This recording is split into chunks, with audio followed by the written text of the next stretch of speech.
Hey guys, what's up? Welcome back, as always, to another video on the channel. It's Ansonex, and today we're going to be talking about some quick tips for Calico, who is a mobile, fast-paced character who was just added to the game, and she strikes quickly out of position enemies and can build enough healing to comfortably frontline for your team in the late game team fights, and provide some really great opening opportunities. And we'll start off with the abilities. I'm not going to read them all for you and bore you with that. I trust you can do that on your own, but I want to iterate how important it is to actually read all of the ability descriptions, and especially with more intricate characters, because Calico has one detail that completely changes the playstyle if you assume it incorrectly, being that her claw strike does light melee damage, not spirit damage, like you may assume if you haven't played the character before. And so jumping into talking about the build and the playstyle a little bit, we're going to talk about the claw strike a lot, and that's because the build that you should be going for generally revolves around that, and particularly because the claw strike does do that light melee damage, there are a lot of items to supplement that, and I haven't had enough time on the character quite yet to figure out exactly which items I like, but I've enjoyed this build here, which provides a heavy focus on the claw strike and healing from the claw strike. And my bread and butter combo as it comes to Calico is initiating with Ava. You can run in really easily with that, and then you can claw strike straight out of Ava, cold front into an ultimate. Then you can claw strike again if you get lucky and work in some Gloom bombs too. What this combo allows you to do is jump into the fight and do a ton of damage without really exposing yourself, as long as you are jumping in with a high health pool to start out with, because your ult makes you completely invulnerable. And speaking of the ult, let's just jump into some quick tips about the abilities here.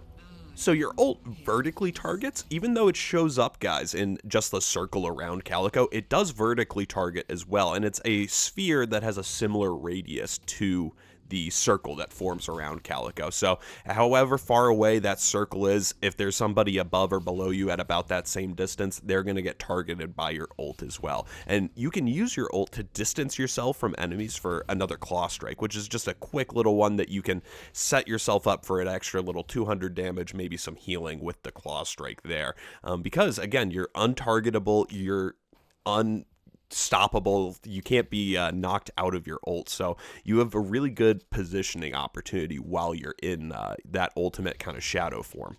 And I just noticed this while I was testing for this video, but it seems like the hit reg on the claw strike, if you guys have been playing Calico since she was released, the tooltip says that it strikes in a circle. It hasn't really done that. It hasn't really striked people behind you. It definitely does that now. So don't be afraid about hitting somebody dead on with the claw. As long as you get them within that circle that shows up now, you should be okay, and you should actually hit them. The next one, guys, and this is a really important one that I don't see a lot of people doing, and I really messed this up the first few games that I played with Calico, was use Ava proactively, not reactively, because you can't transform into Ava for 5 seconds after taking damage from an enemy hero, which is enough to make it impossible, basically, to transform into her in an active fight. You want to use Ava to get behind the enemies or get an otherwise out-of-reach jungle camp, bridge buff. Use it to initiate. Be proactive, not reactive, because if you're using it to be reactive, you're going to get to the team fight too late. You're going to get to the walker right as it's going down, and that's just a waste of time. You can also use Ava to get really close for a claw strike. This is probably my favorite way to do it. It's Ava, you're obviously much harder to hit when you're in that tiny little cat form, which makes you much more likely to strike with a high HP pool. It says that you can't use abilities while you are in the Ava form. That's kind of a lie. It just takes you out of the Ava form. You can still activate them while you are in the cat. So you can run right up to them and instantly strike straight out of your very tiny, hard to hit cat form.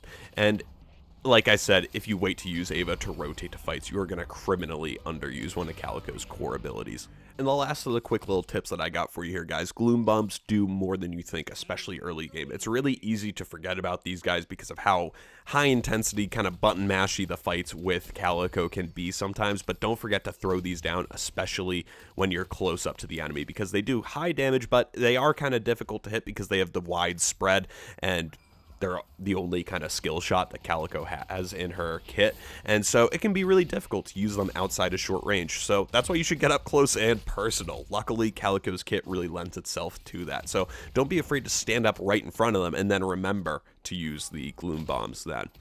And so guys, if I could wrap this video up all up in a nutshell in 30 seconds, I would say with this build and builds like it that focus on melee, you want to attack unsuspecting enemies. Make sure you, or best case, your claw strike are the first attacks to land in the fight.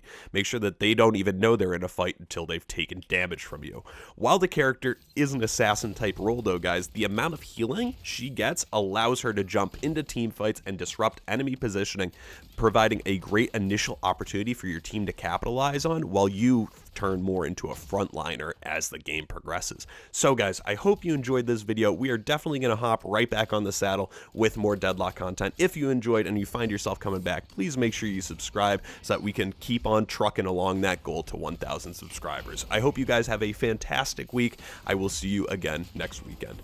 Peace.